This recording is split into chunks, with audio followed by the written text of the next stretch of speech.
Olá pessoal, hoje nós vamos falar um pouco sobre a antropologia cultural. Eu gostaria de compartilhar aqui essa aula com você, gostaria de contar com a sua atenção, para que a gente possa tirar aqui alguns aproveitamentos dentro dessa matéria.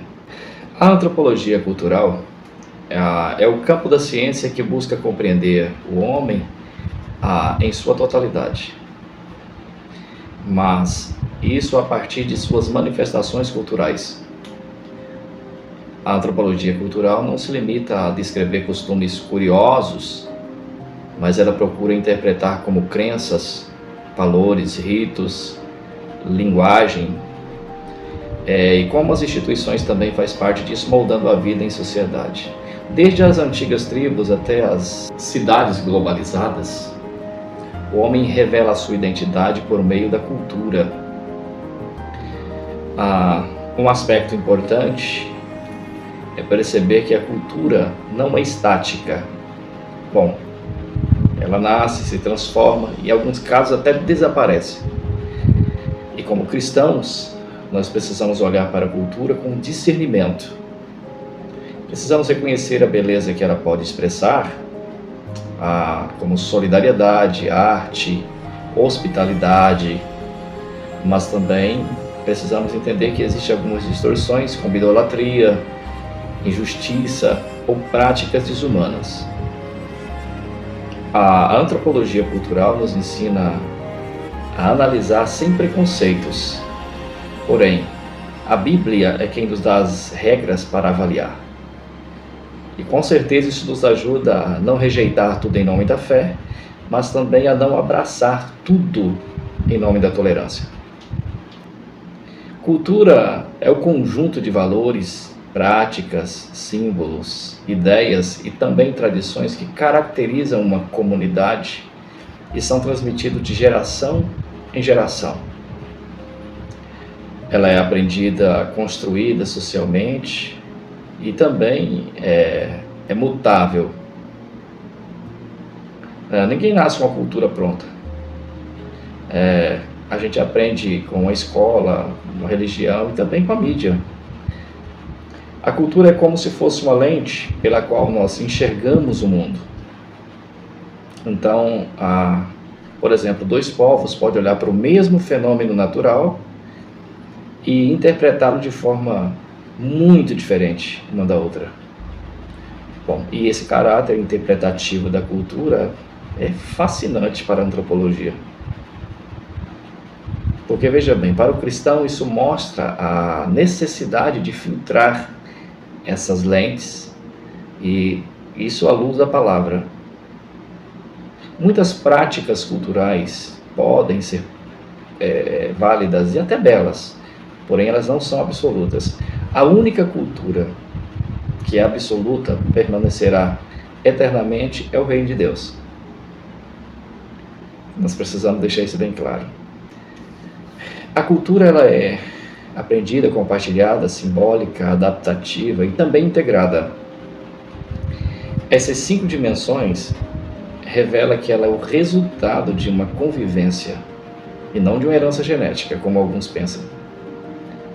Ela é aprendida porque ela precisa ser ensinada, compartilhada, porque através dela as pessoas se unem.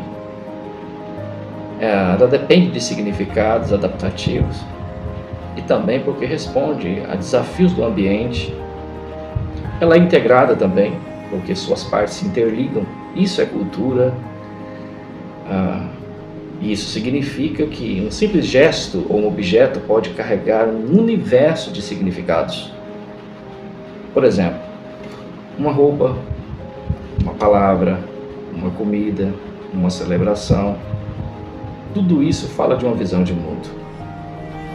A Bíblia mostra também algumas coisas que se parecem com isso. Por exemplo, Israel tinha festas, tinha leis, símbolos, como a Páscoa, o tabernáculo, que expressavam sua identidade. Como nós, como cristãos, lendo a Bíblia, a gente viu isso. E a gente aprendeu que a cultura molda comportamentos. Mas o fato é que ela não define a nossa essência. fato é que nós somos feitos imagem e semelhança de Deus, e isso é inegável. Veja bem, todas as culturas desenvolveram formas religiosas, todas. Por quê? Porque a religião organiza a moral, ela dá explicação para origens e destino da vida, e também oferece ritos que marcam o tempo, casamento, morte, nascimento, tudo. De posse disso, a antropologia analisa a religião como um fenômeno cultural, né? Como uma semente de sua veracidade. Porém, a fé cristã nos mostra que atrás dessa busca está a sede do coração humano por Deus. Como afirmou Paulo em Atos 17, né? Que os gregos tinham altares a muitos deuses porque eles buscavam algo além de si mesmo. A religião, portanto, é a evidência de que o homem é essencialmente espiritual. E ninguém pode negar isso. A antropologia ajuda a entender a forma dessa busca, né? E a Bíblia revela o Deus verdadeiro que explica essa busca. Assim, ao estudarmos religiões como fatos culturais, não podemos nos esquecer que o Evangelho é uma resposta final à pergunta de toda a cultura. O Evangelho responde isso. Sociedade e cultura são inseparáveis. A sociedade é o conjunto organizado de indivíduos. A cultura já é o sistema de significados que mantém esse grupo unido. A família, a escola, o Estado e também a religião são instituições sociais que transmitem a cultura. Através dela vem a cultura. A antropologia mostra que quando a sociedade muda, a cultura também se transforma. Por exemplo, o avanço tecnológico altera costumes familiares. Mudanças econômicas afetam valores morais. Isso nos ajuda a entender o mundo em que vivemos e também as pressões culturais que chegam até as nossas igrejas. Para um teólogo, o alerta é claro. Nós somos chamados a estar na sociedade, mas não a nos conformar com ela. Em Romanos, capítulo 12, e versículo 2, nos garante isso. A igreja deve ser um corpo que transmite contra a cultura valores do reino no meio dos sistemas humanos. O etnocentrismo. O que é o etnocentrismo? É a tendência de considerar a própria cultura como superior e usar os seus padrões para julgar as demais. Essa postura gera preconceito também, intolerância e até exclusão. Muitos conflitos históricos, por exemplo, nasceram do etnocentrismo, como a colonização que impôs valores europeus sobre povos indígenas e africanos que até hoje são discutidos. A antropologia ela combate esse olhar reducionista e incentiva uma empatia cultural. Para nós, teólogos, o perigo é duplo. Podemos cair no orgulho cultural, achando que só nosso modo de viver como cristão é válido, ou até no desprezo cultural, rejeitando nossas próprias tradições. O Evangelho, ele nos ensina a respeitar culturas, porém, sem idolatrá-las. Nem etnocentrismo, nem relativismo absoluto. Sabe qual que é o caminho? O caminho é Cristo como medida de todas as coisas. E a gente tem que deixar isso bem claro como teólogos. Relativismo cultural. Ele surge como uma reação ao etnocentrismo, propondo que cada cultura deve ser entendida dentro dos seus próprios critérios. Isso nos ajuda a respeitar a diversidade, combater preconceitos também. Porém, se levado ao extremo, ele pode legitimar práticas desumanas, como já aconteceram, escravidão, infanticídio, violências, apenas porque fazem parte da cultura. Nós, como teólogos e cristãos, pode aprender sobre o relativismo, o valor do respeito, mas deve lembrar que existe um padrão universal acima dessas culturas. Isso se chama justiça de Deus. Ou seja, é possível compreender sem relativizar. Paulo, por exemplo, ao evangelizar, ele sabia adaptar a sua linguagem às culturas, 1 Coríntios 9 e 22, por exemplo. Mas ele jamais relativizou o conteúdo da sua mensagem. A aculturação, ela acontece quando duas culturas entram em contato e trocam elementos. Isso pode gerar enriquecimento, mas pode gerar também conflitos. Já o choque cultural é a reação de estranhamento e desconforto quando alguém se deparam com costumes muito diferentes dos seus. Esses conceitos são essenciais para entender missões e também evangelização. Quando levamos o evangelho a outro povo, a gente precisa contextualizar sem adulterar a mensagem. E Paulo fez isso no Areópago. Dentro da cultura grega, falou sobre isso, mas sempre apontando para Cristo. Sabe qual que é o perigo?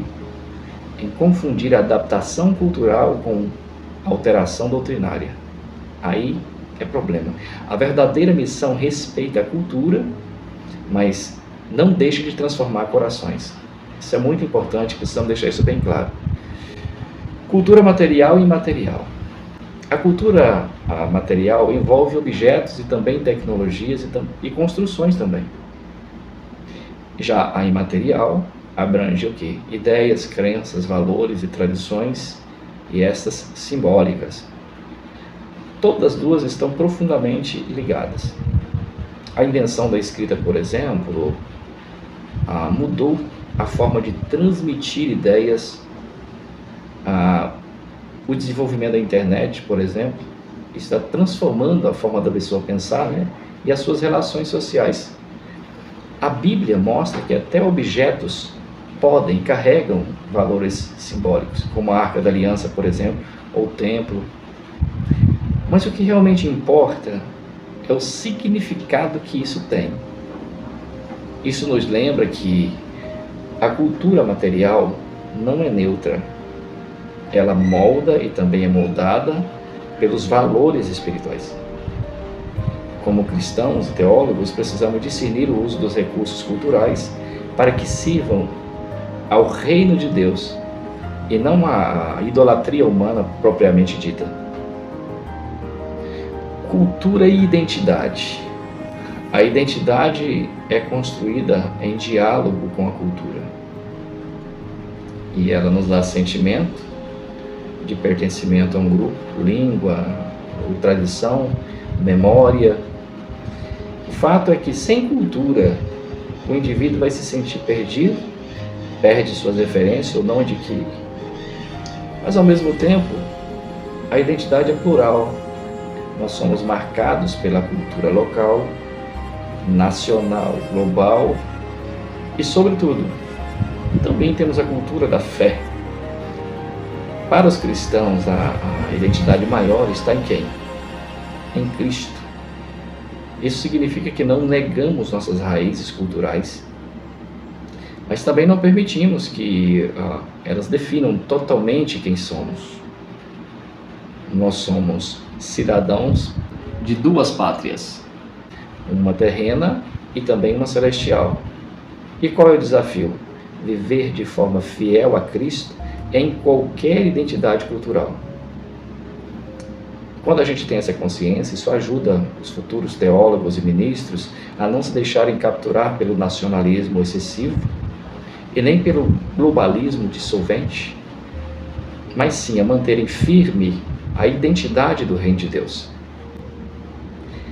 Veja bem, a cultura é composta por elementos básicos que estruturam a vida social do ser humano: linguagem, religião, economia, política, costumes, arte, tecnologia e coisas assim. Cada elemento se interliga formando um sistema integrado. A linguagem, por exemplo, não é apenas comunicação, mas a forma como um povo organiza os seus pensamentos. A religião, por exemplo, já estrutura valores morais e também simbólicos. A economia determina formas de produção e também de consumo. A política organiza o quê? O poder. A arte já expressa a sensibilidade coletiva. O estudo desses elementos, meus queridos, ajuda a perceber que nenhuma cultura pode ser reduzida a apenas um aspecto. Entender a totalidade cultural é essencial para uma análise científica e consistente. Sem isso, a gente não tem um fundamento. Dentro de uma sociedade, existem grupos menores que compartilham símbolos e práticas específicas. São as subculturas. Elas podem se organizar em torno de etnias, religião, profissão, lazer e até mesmo estilo de vida. Embora elas façam parte da cultura maior, elas possuem identidade própria. Veja bem, a subcultura ela pode reforçar a diversidade ou até mesmo entrar em conflito com a cultura dominante. A análise antropológica observa como esses grupos constroem fronteiras de crescimento e também de resistência. E é claro que isso é fundamental para entender os fenômenos urbanos, tribos e até movimentos sociais. Então ela é muito profunda. Contracultura é quando o grupo rejeita valores da sociedade dominante e propõe alternativas mais radicais. Do ponto de vista antropológico, a contracultura ela é uma expressão de mudança social. Ela revela tensões entre gerações e também questiona instituições, e isso acaba gerando transformações. E essas são até duradouras na cultura maior. Estudar contraculturas vai nos permitir compreender como uma sociedade lida com inconformismo e também com rupturas. Cultura popular e cultura erudita, qual é a diferença? A cultura popular nasce da vivência cotidiana das massas, transmitida oralmente e recriada de forma espontânea, aleatória.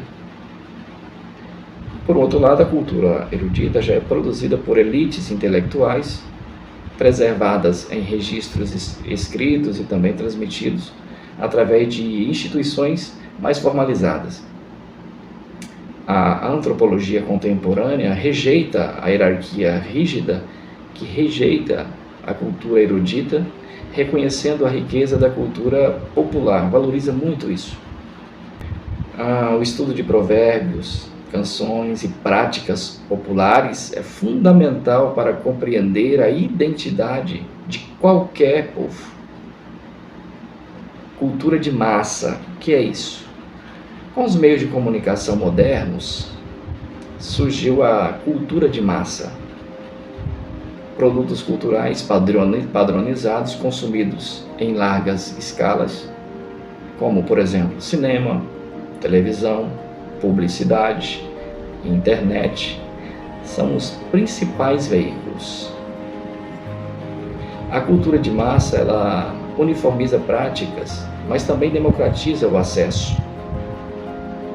A crítica antropológica mostra como ela pode alienar ou impor padrões externos, mas também pode integrar populações diversas em torno de símbolos comuns.